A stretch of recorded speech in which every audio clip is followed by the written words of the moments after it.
बिल्कुल आगे बढ़ते हैं। लोकसभा चुनाव के लिए बीजेपी की रणनीति। बीजेपी पूरे देश में प्रचार रथ की शुरुआत करेगी। जेपी नड्डा पार्टी के प्रचार रथों को आज हरी झंडी दिखाएंगे।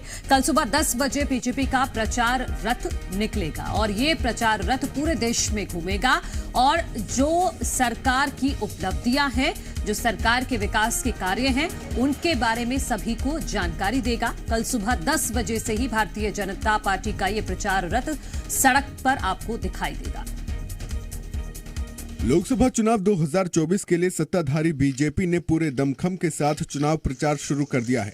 26 फरवरी से पार्टी अपनी रथ यात्रा शुरू करने जा रही है, जो पूरे देश में जाएगी। इसके जरिए पार्टी पिछले 10 साल में अपनी सरकार की उपलब्धियां गिनाएगी और विकसित भारत का विजन सबके सामने रखा जाएगा। रथ यात्रा के जरिए भारतीय जनता पार्टी पूरे देश में प्रचार करेगी।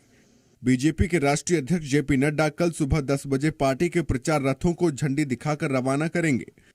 इस प्रचार रथ के जरिए बीजेपी कार्यकर्ता सरकार के 10 साल की उपलब्धि को जनता के बीच रखेंगे और विकसित भारत का विजन भी सबको समझाएंगे। ये प्रचार रथ अत्याधुनिक सुविधाओं से युक्त होंगे। राष्ट्रीय महामंत्री सुनील बंसल बीजेपी के प्रचार रथ का संयोजन देख रहे हैं।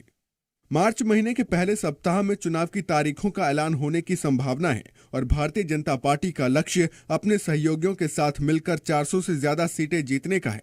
ऐसे में हारी हुई कुल 161 सीटों पर ज्यादा फोकस है, जो 2019 में बीजेपी के हाथ नहीं आई थी। पीएम मोदी अपने कार्यकर्ताओं से कह चुके हैं कि इसके लिए बीजेपी को अकेले 370 सीटें जीतनी होंगी।